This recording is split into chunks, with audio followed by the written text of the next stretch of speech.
Olá, bom dia, paz a todos. Vamos à leitura de um texto da Palavra de Deus para a nossa meditação. Encontramos no Evangelho de Jesus Cristo, escrito por João, no capítulo 1.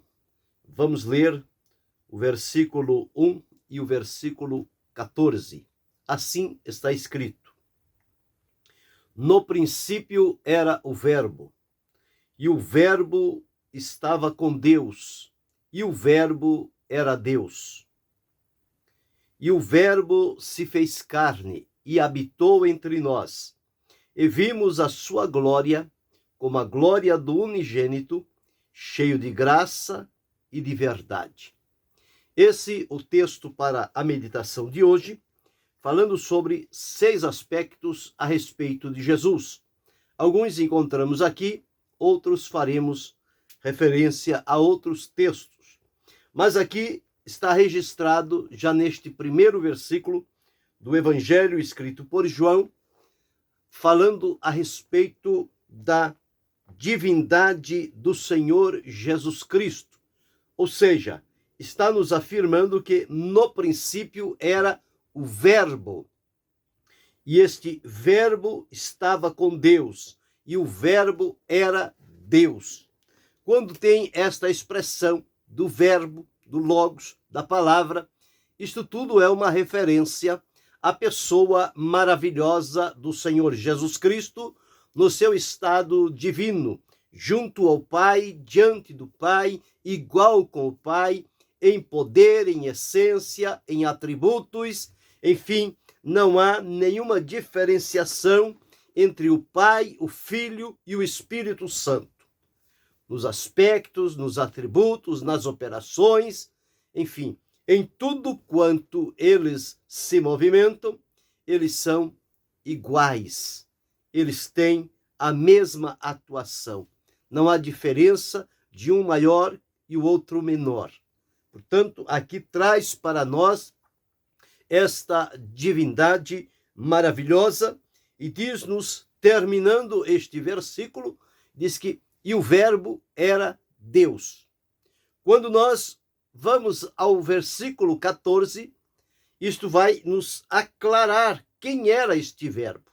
E diz, e o Verbo se fez carne e habitou entre nós. À luz do ensino bíblico, nós entendemos que o Deus que se fez carne, conhecido, declarado, proclamado nos céus, na terra, no inferno, como sabemos, é Jesus. Então, e o Verbo se fez carne e habitou entre nós. Jesus foi este, divino, tendo a sua divindade como Deus, mas ao assumir um propósito estabelecido pelo Pai, ele então decidiu assumir, despojar-se da sua glória, deixá-la por um momento para vir assumir as funções deste Verbo que se fez carne. E de que forma Jesus se fez carne? Através da entrega diante de Deus para cumprir o plano que por ele já estava estabelecido para salvação e libertação da humanidade degradada, caída, corrompida, errante e desgarrada. Portanto, em Jesus, nós encontramos que esta realidade de Deus tornou-se possível quando do mistério da encarnação, a concepção e o nascimento de Jesus. A sua concepção, não há dúvida nenhuma, ele foi concebido pelo Espírito Santo no ventre de Maria, a Virgem. E, portanto, sem nenhuma ação ou participação do homem, ele foi gerado pelo Espírito Santo. E o Espírito Santo, a semelhança do Pai e do Filho, Jesus é Deus. Então, Deus o gerou no ventre de Maria. Então, esta sua concepção é algo realmente sobrenatural. Humanamente, Entre os homens, isto não é possível, mas para Deus, todas as coisas lhe são possíveis. Então, Deus estabeleceu assim, para que não houvesse em Jesus a contaminação do pecado. Ele nasceu no tempo previsto por Deus, através da encarnação, o despojar-se da sua glória e o submeter-se a ser nascido através da carne, ou seja, semelhante a cada um de nós. Então, este verbo, que no princípio era Deus, este verbo, este princípio, que era o verbo, que estava no princípio, e que este verbo estava com Deus, e este verbo era Deus. Aqui no versículo 14 diz que este verbo se fez carne e habitou entre nós, deu-se a conhecer. Então está escrito: e vimos a sua glória, como a glória do unigênito, cheio de graça e de verdade. Então Jesus foi enviado por Deus o Pai para cumprir este trabalho importante de colocar-se à disposição como preço de resgate e redenção da humanidade, para retorná-la à presença de Deus e desfrutar com ele paz, alegria, comunhão, salvação.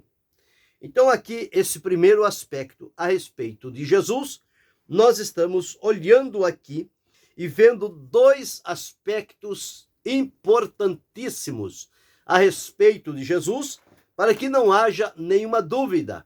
Uns diziam: não, ele é o filho de Maria e de José, e ele é igual a nós o conhecemos, nós sabemos quem ele é.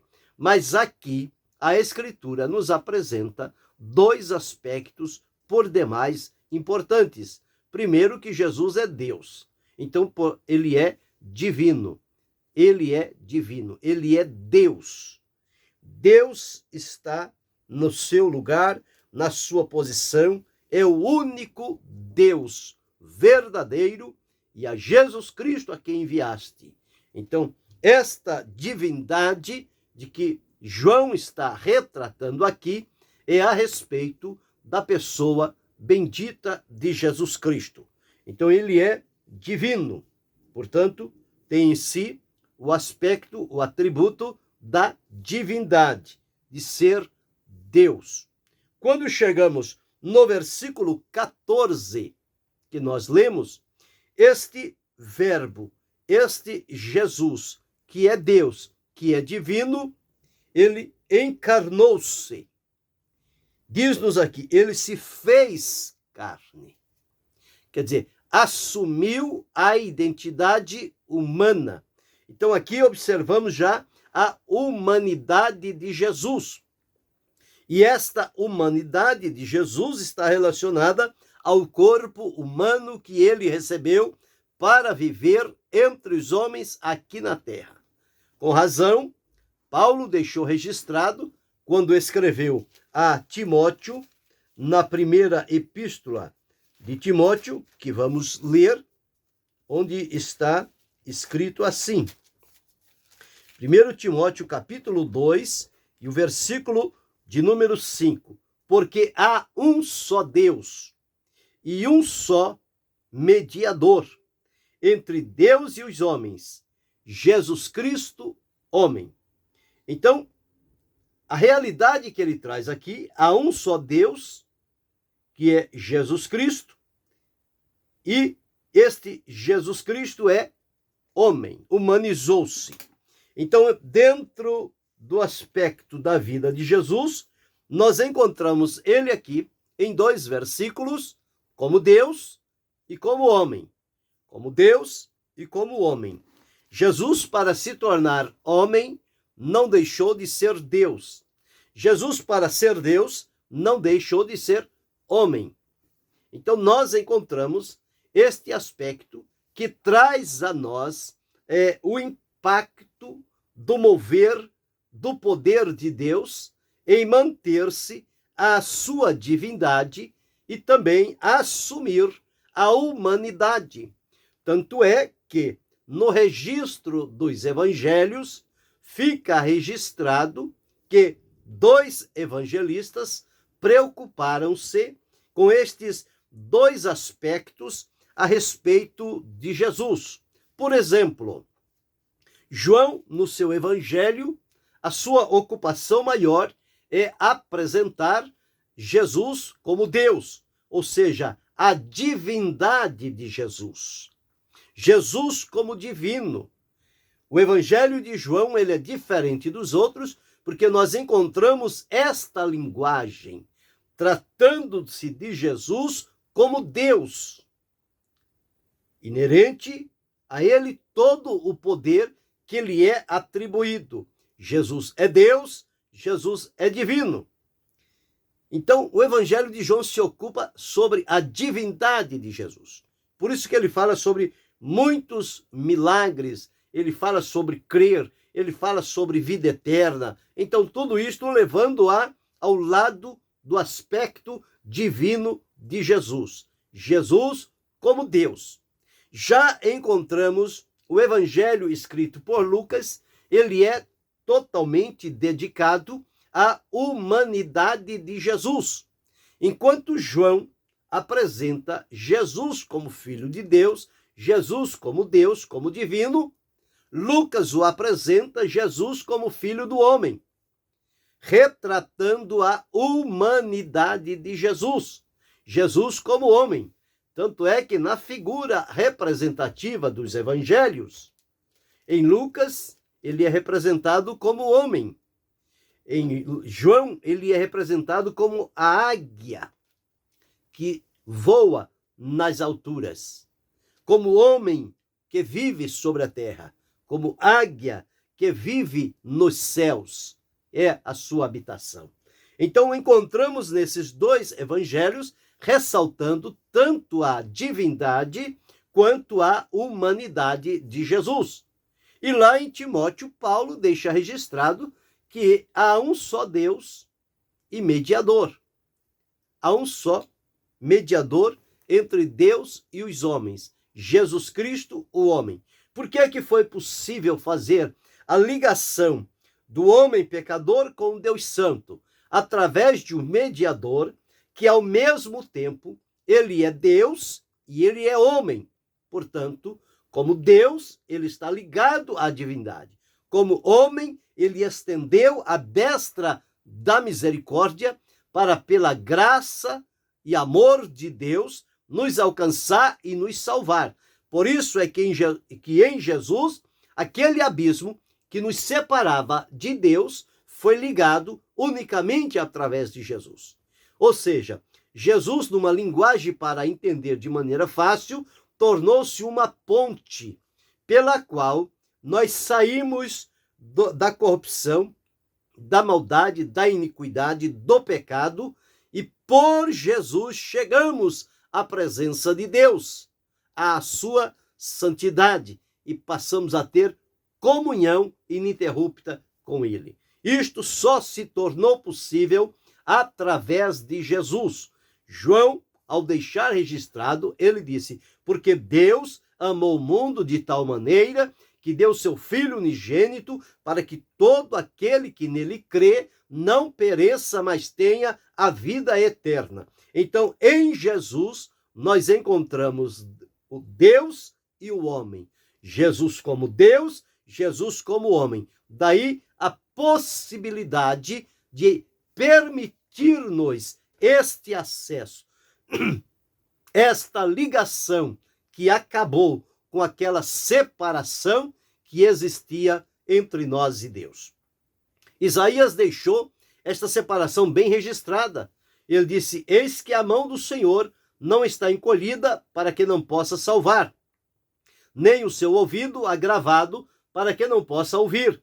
Mas as vossas iniquidades e os vossos pecados fazem divisão entre vós e o vosso Deus. Então, quando Jesus, como Deus, despojou-se da sua glória, encarnou-se e veio entre nós, e entregou a sua vida como preço de resgate e redenção, ele colocou diante de toda a humanidade o acesso, um caminho aberto pelo qual podemos chegar à presença de Deus. Então, a beleza deste aspectos de Jesus é que traz-nos alegria, vitória e passamos a desfrutar de salvação. Mas a Escritura não mostra somente esses dois aspectos de Jesus. Ele como Deus e ele como homem. Ele divino e ele humano. Ele com toda a sua glória e ele vivendo entre os homens. Isto Deus se deu a conhecer. Mas nós encontramos ainda outros 4 aspectos ligados a Jesus. Então já vimos, Jesus é Deus. Aqui vimos em João 1,14. João 1:1. Em João 1,14, vimos Jesus como homem, humanizando-se. Mas quando nós encontramos lá em Colossenses, no capítulo 1 e o versículo 17, está escrito assim: e ele é antes de todas as coisas. Este antes de todas as coisas está enfatizando aqui a eternidade de Jesus. Jesus é eterno. Esse é um aspecto. E estes aspectos que vamos observar, eles estão ligados à divindade de Jesus. Só Deus é eterno.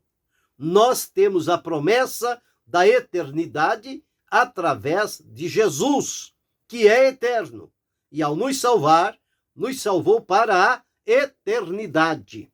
Então aqui em Colossenses 1:17 está dito: ele é antes de todas as coisas e todas as coisas subsistem por ele. Então o aspecto que encontramos aqui relacionado a Jesus é o da eternidade.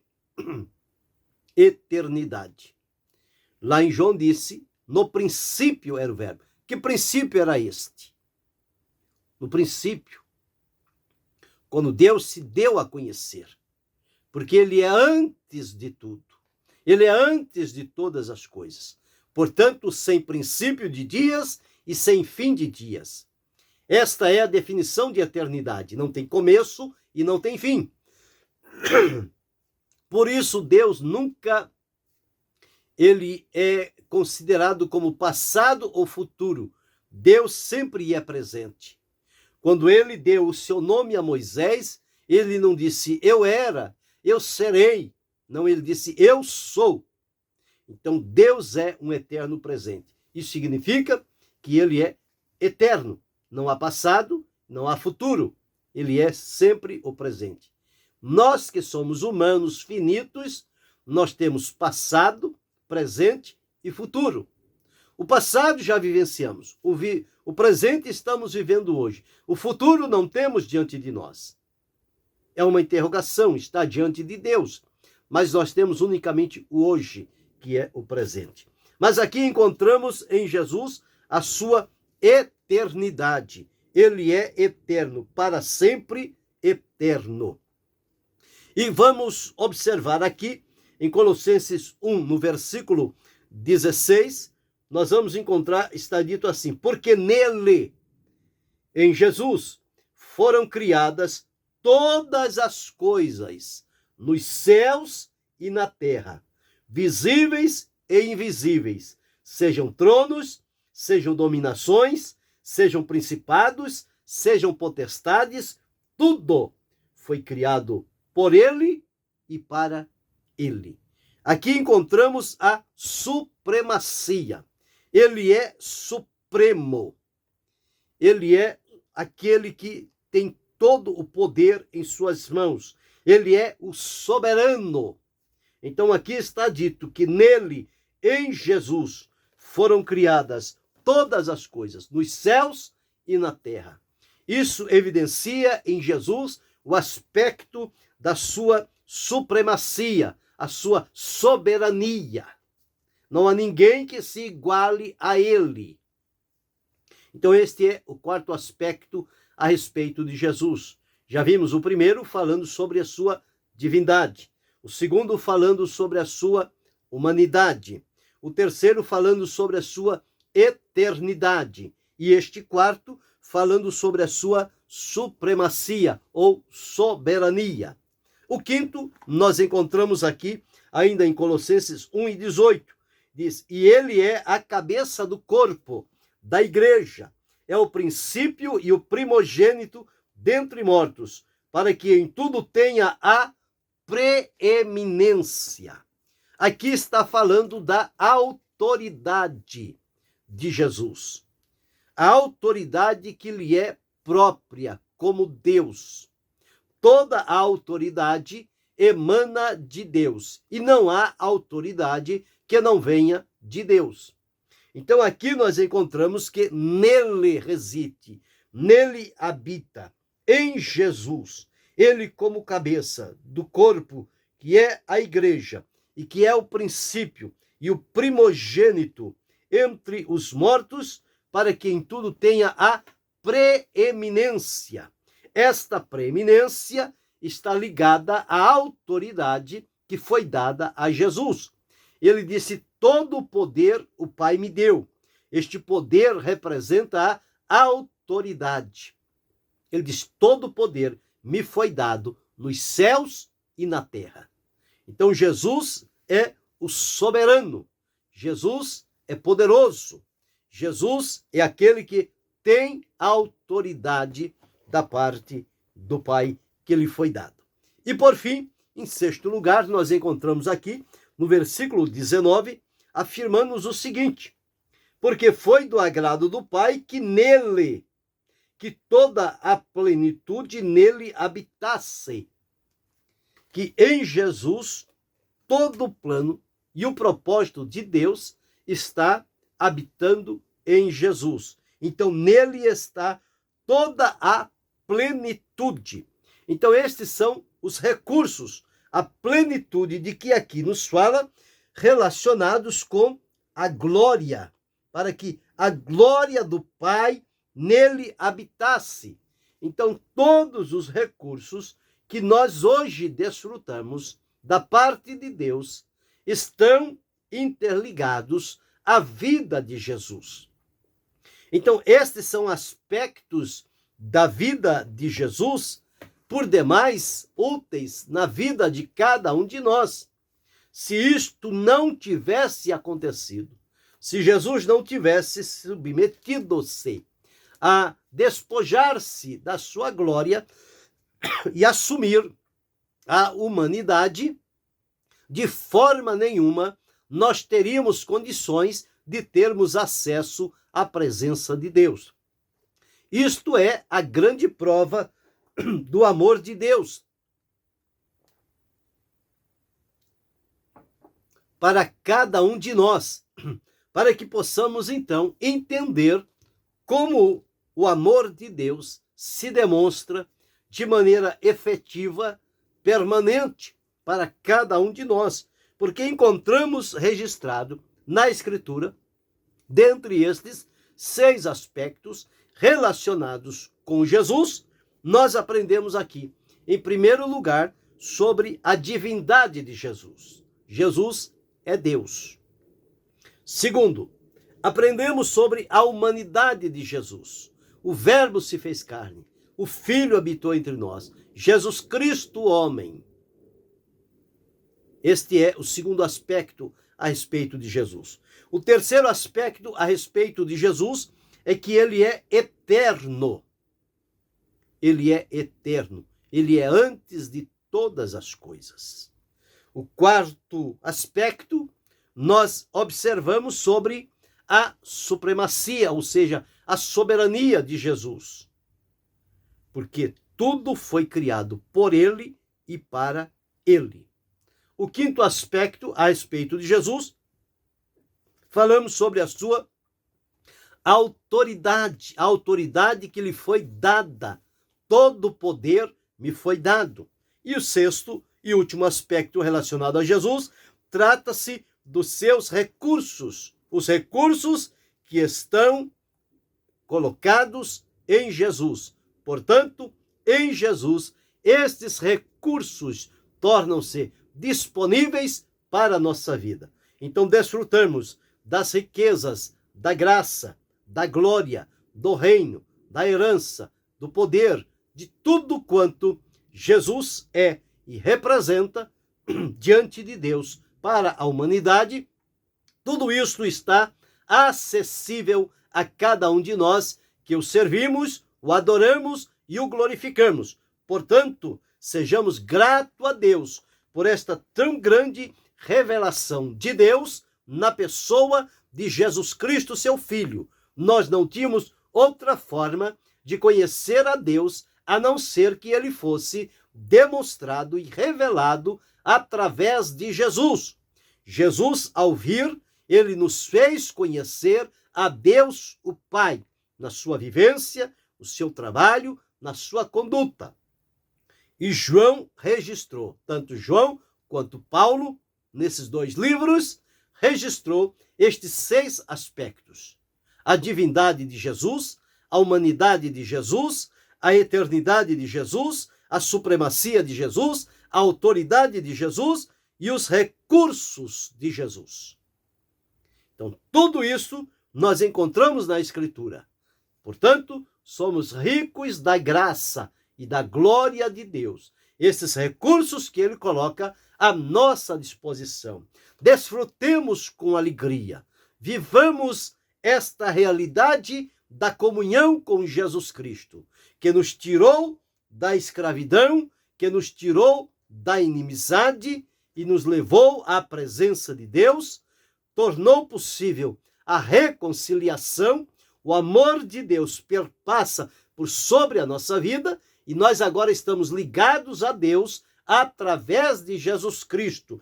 Por isso que ele afirma: eu sou o caminho e a verdade e a vida, e ninguém vem ao Pai a não ser por mim. Só através de Jesus que a humanidade pode se chegar a Deus. Não existe outro caminho, não existe outra maneira de isto acontecer. Ela é unicamente através de Jesus. Por quê? Porque em Jesus está unido Deus e o homem. Jesus Cristo é Deus e homem ao mesmo tempo. E, portanto, através dele, nos achegamos à presença de Deus. Hoje, salvos, libertos, transformados e garantidos com a salvação e a eternidade por Jesus, nós desfrutamos em vida esta alegria que nos proporciona a salvação com relação à pessoa de Jesus. Que Deus continue abençoando-nos em Cristo Jesus, não só hoje, mas para todo sempre. Amém.